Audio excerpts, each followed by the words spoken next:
The earlier centuries were filled with exotic inventions. They probably thought they were making technological breakthroughs, but in our eyes, these items just seem too absurd. Wait till we check some of them out. Now let's say you wake up tired, and the last thing you want to do is to brush your hair. Well, why not build a machine to do that for you? I'm not talking about robots. The 19th century was way more rudimentary than that. I'm talking about a hair-brushing machine held in place by a pulley and maneuvered by a, quote, skilled operator. The biggest peculiarity is that it didn't serve to brush long hairs, since they would get very much tangled in this weird machine. The invention didn't stand the test of time, and I'm glad it didn't. Today we have beautiful, portable electric hairbrushes that style your hair in no time. Now, when I say electric corset, what do you imagine? An electrified undergarment that will zap you into shape? Close, but not quite there yet. Despite its name, the electric corset was not designed to send shockwave down its user's spine. The name comes from the type of wire manufacturers use to produce it. It was advertised as absolutely unbreakable and able to cure a bunch of things such as spinal complaints and numbness. The inventors even promised it would stimulate blood circulation. They weren't all that popular, and, well, you know the end of the story. We moved on from corsets altogether. Now here's another article of clothing that was big with our ancestors, the cholera belt. I'm talking about a flat strip of flannel or knitted wool, usually used around someone's stomach. The main reason? Keeping your tummy warm and cozy. It was believed that diseases such as cholera were aggravated by cold stomachs, so folks did their best to prevent it. The curious case of the vintage woman's self-defense glove.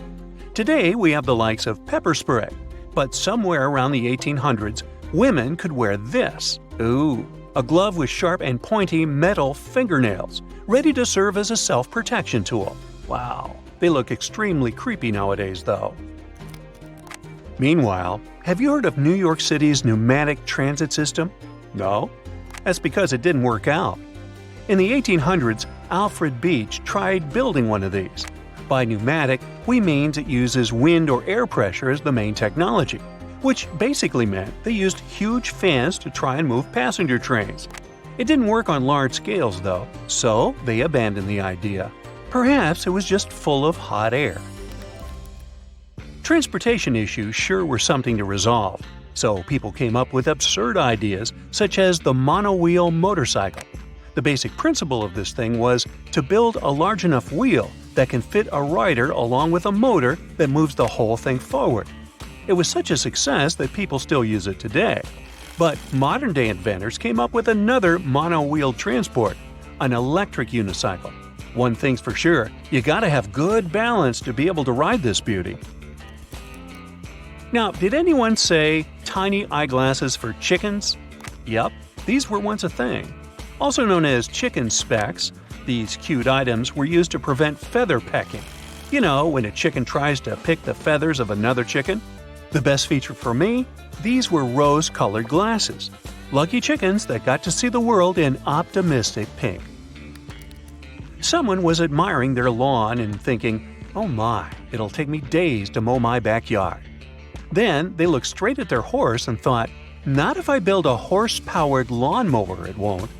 The horse would pull a cart with a blade that cut the grass. It was quite popular at the time, but when we got enough technology to build the ones we have today, we retired the horses. Now, if they had tried this with cows instead, then they would have mooed the grass. Funny, huh? No? Alright, let's move on. Let me present to you the pop-up dressing room, ideal to take on your beach trip. These objects were ready to help those who needed to change into their bathing suits. Now, even if their design has changed a lot over the years, they're still a thing. Nowadays, you can find the super evolved version of these items, such as a pop-up toilet you can take on camping trips.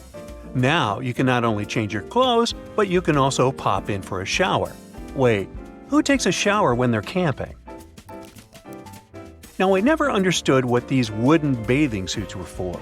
They were designed to make swimming easier, but how comfortable could they have been? Now, there was a time when roller skates were a huge thing. That's when someone came along and decided to motorize them, and this is what they look like. The rollerblades were attached to an air-cooled engine that the user had to strap to their back.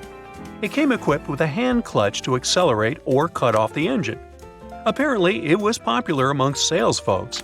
And here I was thinking I had seen about everything. Now, why does this teacup look like it belongs to Batman? As much as that seems to be the case, this vintage item was invented to protect men's mustaches back in Victorian times.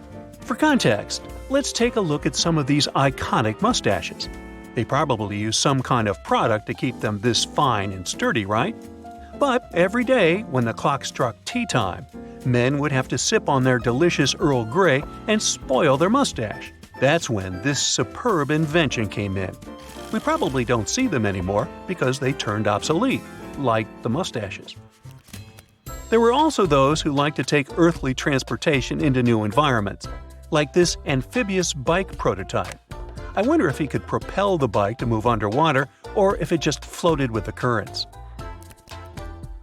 Oh, and apparently, people like to tie bike tires around their bodies to help them swim lighter. I'm pretty glad this invention didn't catch on. If today we have top-notch mechanical exoskeletons that assist with walking, can you imagine what a proto-model of this would look like? Well, it was more or less like this. They were rough and heavy on the metallic front, but they sure evolved all right. If today you walked into a carnival and you can ride an electric bull, back in the day you could ride a mechanical horse. Except this robot tried to imitate a horse entirely, and the result was this weird-looking thing. Have you ever heard of the radio stroller? As you can see from this picture, the stroller was equipped with a radio antenna and loudspeaker specifically designed to keep the baby quiet. I do wonder if it worked. So, what do you say? Were we thinking clearly when we invented all this useless stuff? Yes, we were. Because to invent or to innovate, there will always be numerous failures along the way, guaranteed. It's all part of the process. Like they say, if you want to succeed more, double your failure rate. True that. That's it for today. So hey, if you pacified your curiosity, then give the video a like and share it with your friends. Or if you want more, just click on these videos and stay on the bright side.